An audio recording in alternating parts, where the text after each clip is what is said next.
Hello, everyone, and welcome back to JaianMusic Notes. Today, we are back once again with the anime music passionate and the Terran resonance enthusiast. I'll let you guess which is which. We might be both each. Morgan, how are you, my friend? I am good. Good to be back. Good to be back. We are here continuing our breakdown of the Zenkyu no Teru soundtrack. This is JaianMusic Notes, the podcast where myself and a guest, and sometimes I do solo episodes, talk about all things anime music. We're continuing our breakdown of the music in Terra Resonance. I invite you to go check out the previous episode where Morgan and I talked about NC-17, Ice. What else did we talk about, Morgan? We mentioned Fugal. Fugal. Yeah, we went through that one. And Trigger, of course, the opening. Trigger, yeah. Many amazing soundtracks, and we're going to continue to do that. A quick reminder that the podcast is sponsored by Laser Audio Technologies. Yeah. They make awesome plugins such as Fram and Glow.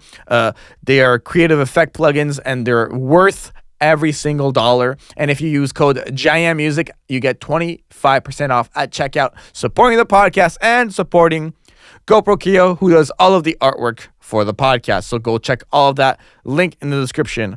All right. Let's not waste another moment.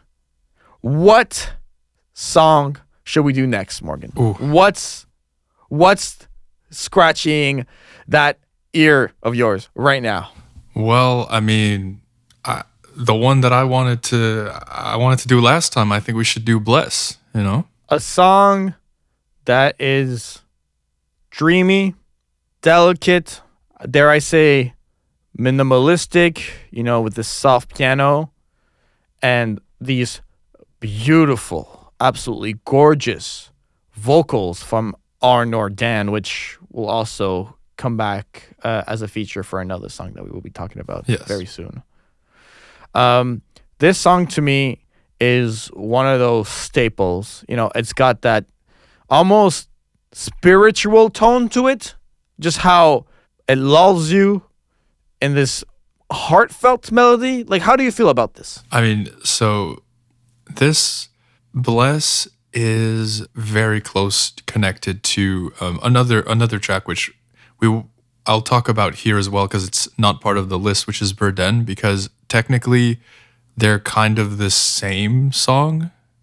Yes, they are. So yeah, essentially, exactly Bless, the vocal melody, it's a very stripped down minimalist version of that vocal melody from Burden, but it's unlike Burden, where it become an alt rock song like NC-17 in the later half.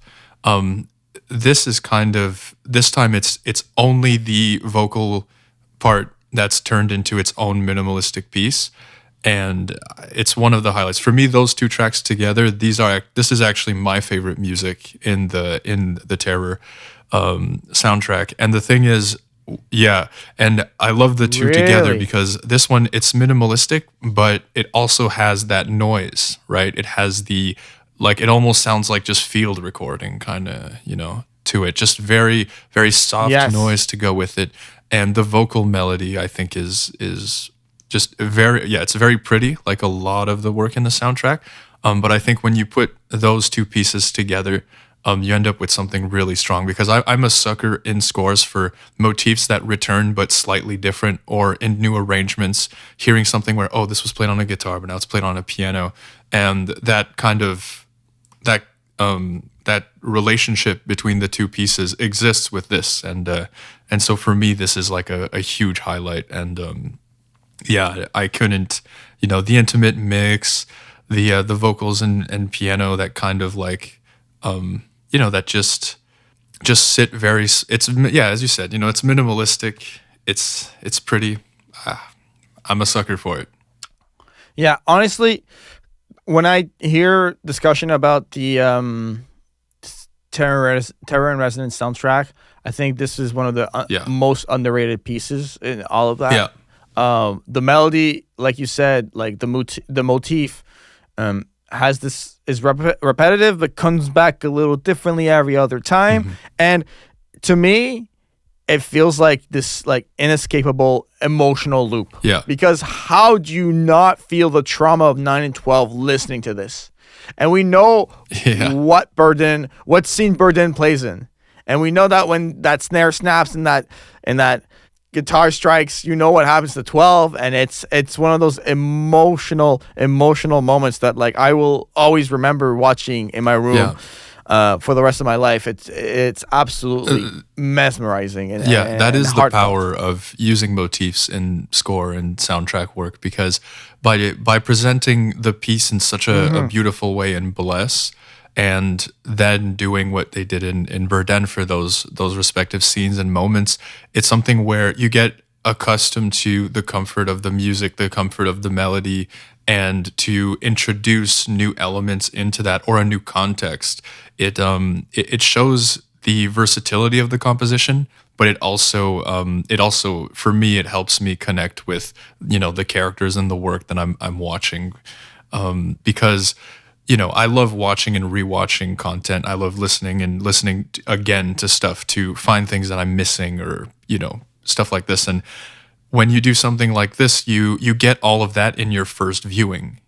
Like your first viewing, you've already heard that, what it's from, you already have that association. So to hit people that deep, why on your first viewing is, it is like a great quality to have, in my opinion, for music like this, especially in a show. Yeah, completely agree with you on that. I gotta go to another piano-based one right here. To me, this one might as well be renamed Glissando. Okay. Or I see what we're doing. Or just, this one is bizarre. If you thought the rhythm, I mentioned earlier that the rhythm in Wald was one of my favorites. In this entire soundtrack, I might stand corrected. Let's talk about Kvak. Let's do it. Kvak. Yeah, feels like a one take type of deal. Ooh. Feels like dissonant. What are your thoughts, Morgan? I'm gonna let you cook on this one. Yeah. Well, actually, I have. It's funny you say that, because I have actually one main note for this, which is that I wrote stripped down, most likely to be confused as a classical music piece. Yeah, so I mean, you're not wrong. Yeah, of all the pieces here, this is the one that I feel like if you played it at a recital, people would be like, that's a good one. Who composed that one again? But of course in a good way, of course. Of course. Yeah, to me, I love like how crazy, like we kind of start like softly, and then we just go, here, have a note, have another note, have another note, have 20 notes at the same time, because it almost feels like definitely. that. No, but the beginning, Beautiful. it's if it was any more, it would be almost comically ridiculous. Just the but it's because it has a bit of that washed out sound. Just the soundtrack in general has a bit of a noisy, washed out, soft sound to it.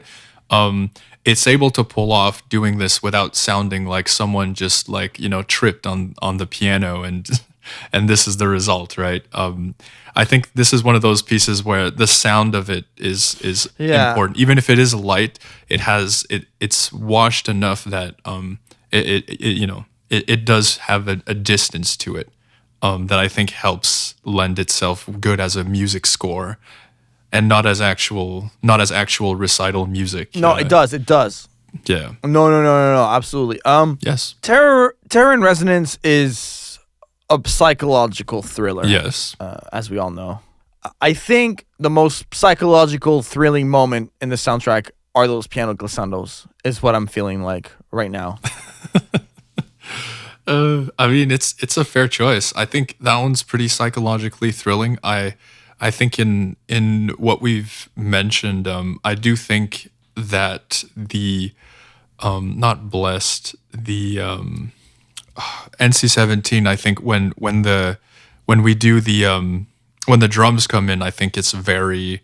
It also is emblematic of the psychological thriller, because I think when you're jumping around into a when you jump into a tense rhythm like that, I think it's giving the chase, right? It's giving the chase. Where here, I feel it's giving the part where you sit back and you think and you're trying to uncover a bit the mystery. That's what this one is giving a little bit. A bit like we're back in home base and we're trying to figure out like, so what are these kids doing? Like, what is happening? This is what I get out of this. The more pensive side of the psychological thriller. Absolutely. Looking into the definition of kvak. Oh, nice. We're back. Let's go. We're back. This was a recurring theme in the last episode. We have fugel, which meant bird. According to Google Translate, kvak, and I am so certain this is not a coincidence. Kvak means tweet. Oh, yeah. Well, okay. Well, I mean, I'm sensing a theme. It's almost like they picked the soundtrack image, right? With good reason, with good intent. Yeah, it's almost like whoever did this did a really good job. Yeah. I don't know. Yeah. Understatement. It's an understatement a little bit. Yeah. Some amps go all the way to 10. This amp goes all the way to 11, Morgan. Yeah, you've seen Spinal Tap, right? Yeah, of course. So good. Great anime. Yeah, top 10 animes for sure. Top 10 anime. Yeah, right under Corey in the house. Say, yeah. Under Corey in the house, yeah. Yeah. Should we do a Corey in the house music? Sure. Yeah, we could do that, Maybe for April Fool's that could be a move. All right. I feel like one of the last instrumental pieces we got to go off of here is it's also one of those really nice ones in my opinion. Did we talk about Seal yet? No, we haven't. We have not. Yeah. All right. That's what I thought. Okay. Let's talk about Seal.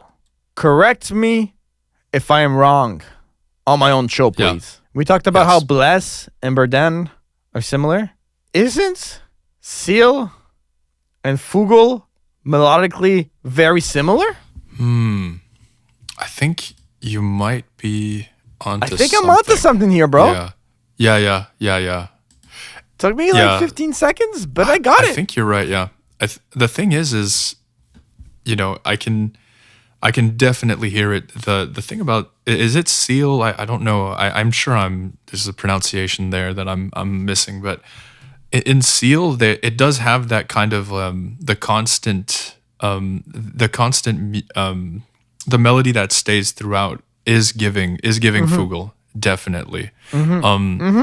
But that's another example that I feel like phrases, but we've changed the arrangement significantly to the point where it is its own piece, but you can recognize sort of the themes running through the music across the different pieces. And Seal is really good at this because it also has that layer of sort of that kind of noise layer, that sound that really gives a distance. Like if I were in all of the pieces in the soundtrack, I think Seal is the one that has the biggest distance between us and the music. It sounds like, if I could give the example, it gives me, there's like a music box right beside my ear. And because I think there is actually a music box in the instruments. Yeah, no, this is a music box. But then behind the music box, like, across the street, there's like music playing under the rubble, the music box is very close. Everything else is distant. It's a bit washed. It's, it has that like, nostalgia haze to it, which works extremely, extremely well. And I also really like how the ending of the track, there's like a wind down to it. There's this which is really nice. There's this like you said, wind down, absolutely. To me, like, once again, one of those really minimalist pieces, and it's got like subtle strings, and it definitely has like a building to it, but I almost feel like a reflective tone, something that's more solemn, and almost like not like a sense of loss, but like definitely like emotional, like, where do I go, like questioning. Do you see what I mean? Yeah, it's not the kind of piece I would use as a resolution, right? It's very much it keeps things steady, no. and it keeps things at a point where it's not like NC-17. It's not building tension. It's keeping where we are. It's steadying where we are in terms of the energy. It's keeping everything at the right level of tension. It's not releasing. It's not building. It's just kind of a nice piece that keeps you right there for the 2 minutes or whatever it lasts. And it's important. It's important in your soundtrack to have this. Not every piece has to go extremely hard, but I really like the sound of this one. In terms of the actual sound of it, this is one of my favorites, just because it does have something which I enjoy a lot, which is the kind of like, you can imagine a fictional space in this one. You imagine that it's not just the music being played. It sounds like it's being played through a specific environment, and I really enjoy this. I mean, I know you do. I know. No, me too. I love it. I mean, I love every single track. I feel like I'm kind of, but I'll be honest. Like this one's nice and all, but it's definitely not like in my top 10 favorites or anything. But like, it's still very, very good. Oh yeah, I was talking specifically the sound for me. Like, I think this one has one of my favorite sounds. Like, the sound of it, I think, is great. For the composition, it's not the best one. It's not my most favorite, but yeah, okay, fair enough. Yeah, I think for me, but for the sound, I think absolutely. Like, I think it has one of the more interesting sort of like is in the track list here. No. But yeah, but it is an in-betweener. It is a book number kind of. Completely agree with you on that. Yeah. Well said. What does seal mean? I don't know. Well, I don't know if this is any sort of relation to anything, but in German, it means soul. Okay. I was thinking more Navy SEAL, maybe the animal. No, I'm kidding. I'm teasing. I think that one might be a stretch. That one might be a stretch. Yes. Okay. All right. Let's move on. We only have a select few more tracks. Let's see. Oh yeah. Here. Okay. We actually, we only have two more. If my math is mathing. So So you mean we should do the ending now? I think we do. We do the ending everyone knows. Yes. And then we do the ending everyone loves. If you catch my drift. Yeah. Okay. Yeah. Honestly, similar to the opening of the show, Trigger, this is, it's different from the rest of the soundtrack. Definitely has its own identity. But similar to the opening, it's complementary in that it keeps you in the energy, for the final moments of an episode. What I do like is that compared to other animes, usually the ending is where you get all very mushy and emotional and all this. In this one, it's emotional. Mm-hmm. It's not mushy though. Like the energy the vocal performance is very tense and is very like it's emotional, yes, but it's not just like, oh, let's become birds and fly away. No. There's an intensity to it, which I think really helps in making you want to click on that next episode. You finish the episode, and you don't have a nice soft little ballad that makes you feel all warm and everything's good. You're like, no, I'm distressed. I need to see how this ends, and I think this captures that, in my opinion. Absolutely great way to put it. Song is composed by Yoko Kanno. Yeah, but yeah. Is sung by, and this was my introduction to this singer, and I absolutely love Aimer. This like gentle piano, and then we just gradually give way to Aimer's vocals, and there's just this like melodic and slow sorrow that is like almost dreamlike, that just like expands, and you got those like low end percussion glitches happening, and you can feel the loneliness, and this song translates to someone, the sea. And I will always remember the first thing you see when this ending sequence hits is Lisa in water. Someone, the sea. Lisa is someone. She counts.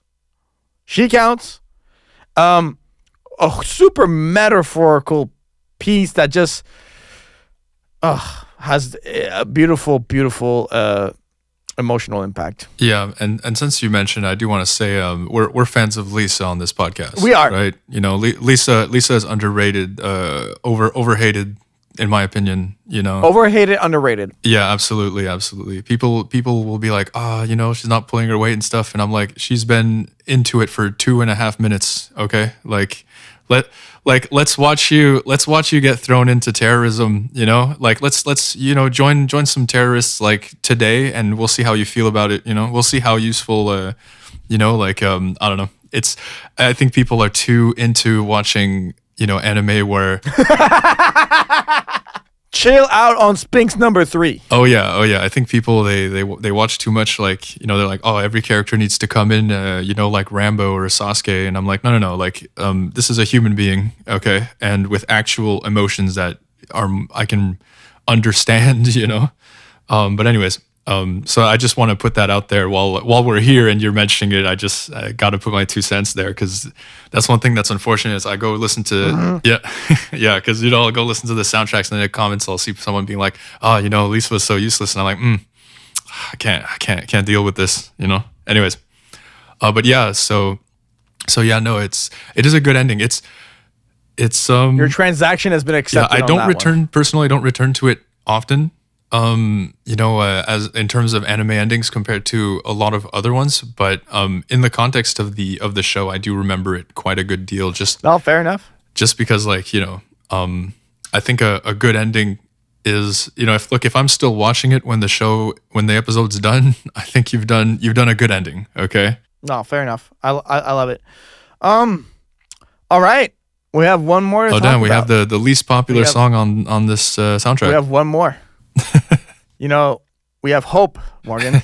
The virality of this song is not even funny. Oh? The actual virality of this song yes is ridiculous. I am actually, you know what? Before we get into it, I never do this on the podcast, but I will do this for this specific song. Oh. I've released covers, and you know what? I'm not even going to do Spotify. I'm just going to do like my actual distributor.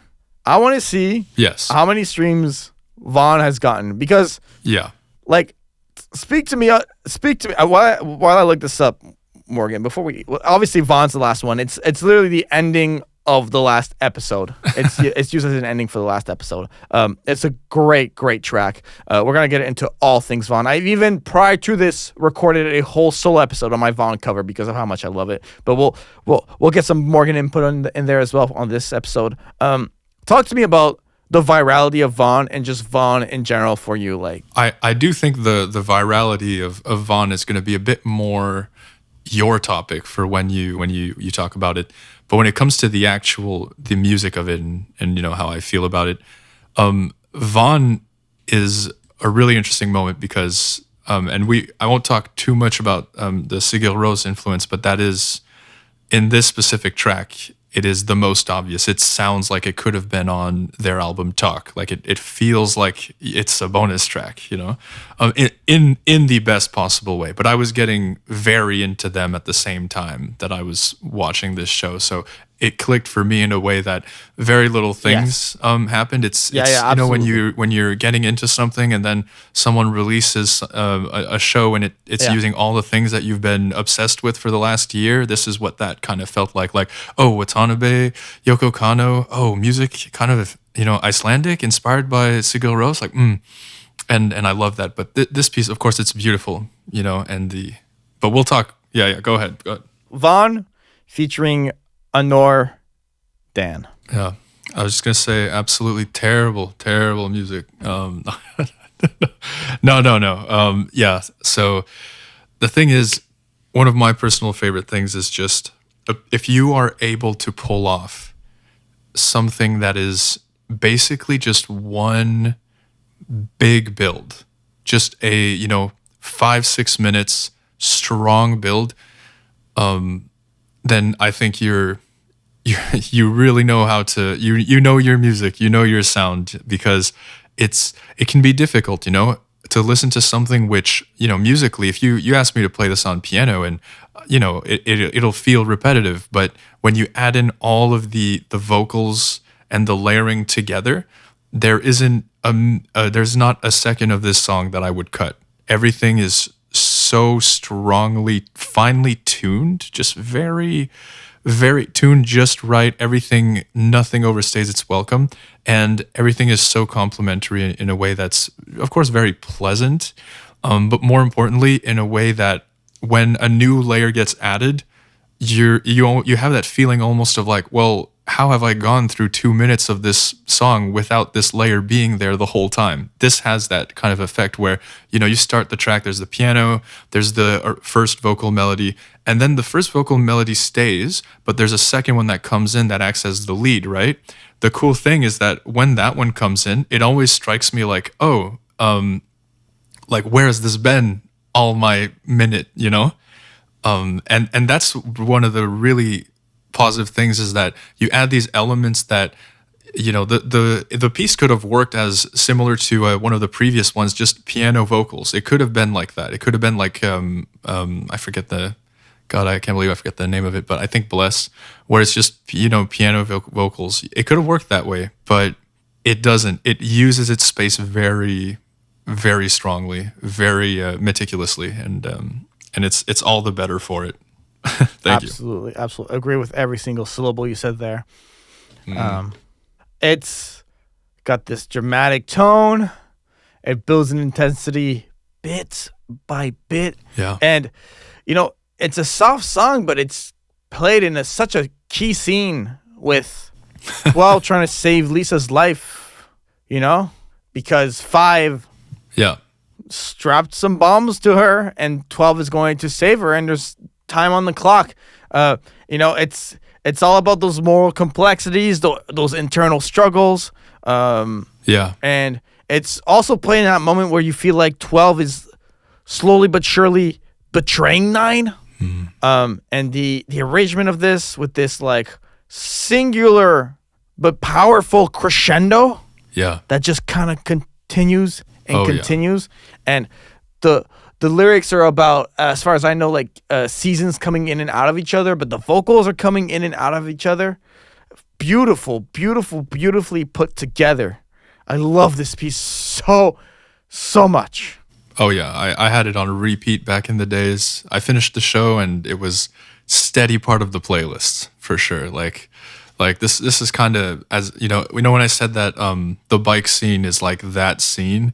In terms of this show, well, this is that song, like if there's two things that people took from this show and that kind of has a life after the show ended, like, 10 years now.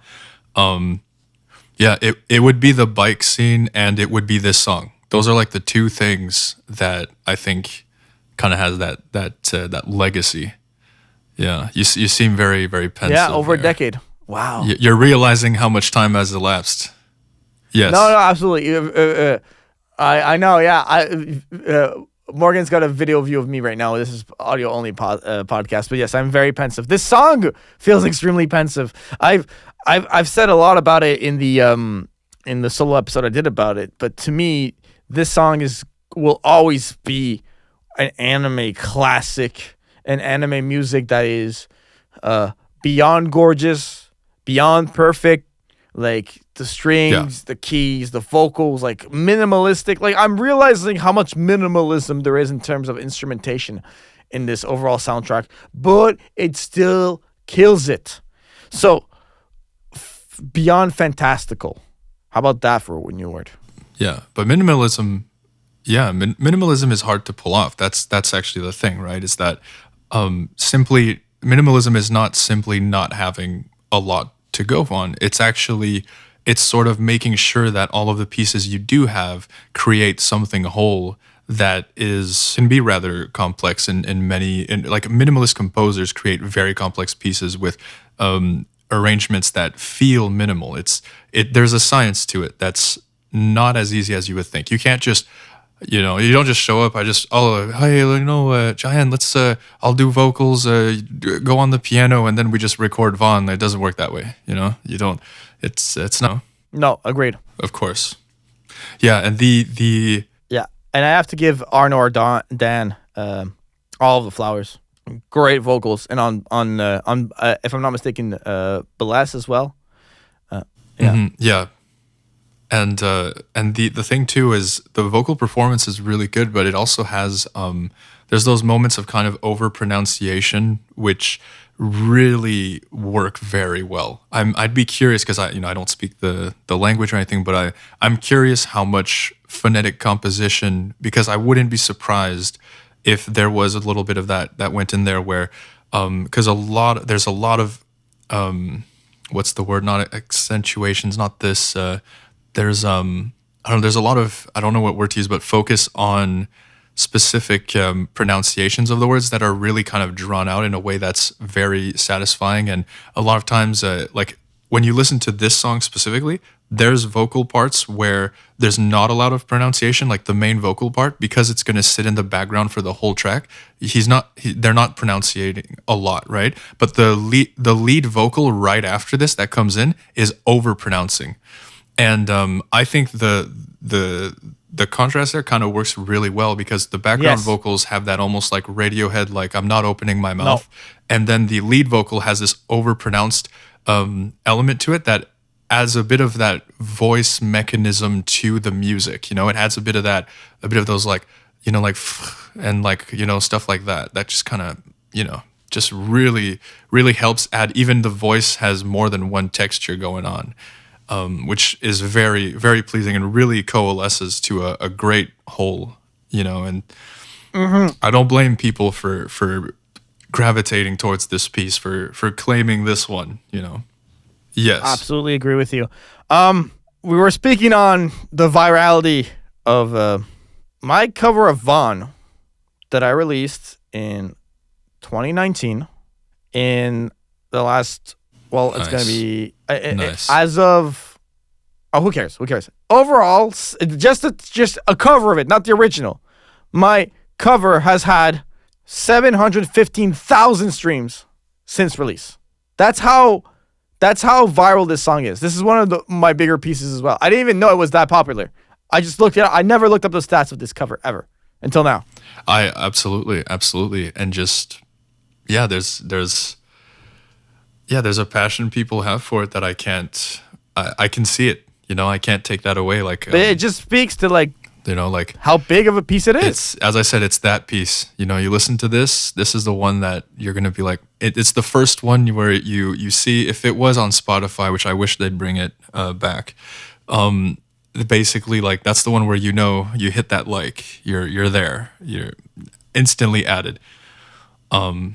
And it is a bit of a thesis piece as well, I find, where this one and Burden are like the two pieces where if you listen to those, you kind of have the entirety of the soundtrack in those two tracks. Like there's everything that you found in the rest of the music is kind of there. Not the opening and endings, of course, but like between Vaughn and Burden, I think you have the full palette. Like in Vaughn, you get those vocals, you get the string arrangements, the piano, and you have the minimalistic nature, but also the sort of building elements of each piece. And then Burden, it just has that little bit of alt rock that certain specific pieces have. So between those two pieces, if you hear those two, I feel like that's like the thesis of the whole project. You know, they kind of represent the whole in a great way, and. Yeah. Fully agree with you on that. Fully agree with you on that. All right. Morgan, you have been beyond a pleasure to have on. Morgan will be back to speak all things Sigur Rós versus Terran Resonance. That'll be a whole topic that basically be a part 3. I don't know when we'll record that, when we're going to record that. You mentioned Cowboy Bebop. Are we doing a Cowboy Bebop episode? I'm gonna let you decide, Morgan. Is that a yes? Is that gonna be a no? Ooh. I mean, that's an excellent question. I have no idea. I can't even imagine doing this, especially in this format. There's like 6 soundtracks to this, you know. Whew. Yeah, but I only refer to my covers, you know. Oh yeah. Not gonna do but even that, you've done a good deal of tracks for Bebop. we'll leave it. We'll chalk it up to a maybe. We'll table that. We'll table that. Yeah. Let's get that Sigil Rose episode first. Yeah, I agree. Fully agree with you. But like, all this to say that Morgan's going to be a regular guest. You're more than welcome to come back at any time. It's been like an amazing. Always a pleasure. Yeah, sincerely, like always. Yeah, like I haven't seen you on a podcast since like the Anime Podcasters days where we were talking about like Kids on the Slope and Alita. We did Alita as well. Yeah. Great anime. We also did Alita. That is true. Where can people find you on the internet? Please let us know. They can find me at Morgan the Alien on Instagram and any socials. My name is Morgan the Alien. So that's pretty much it. Fantastic. Please follow JaianMusic Notes in your favorite podcatcher. Give us a 5-star review. Do all of those things. Help us grow. Spread the word about the show to all your friends. Use code JaianMusic for 25% off any plugin purchases over on Laser Audio Technologies. Follow the artist for the podcast at GoProKio on social media. I am at JaianMusic. And so, for myself, Morgan, this has been a blessing of a episode. Thank you. Bye, everyone.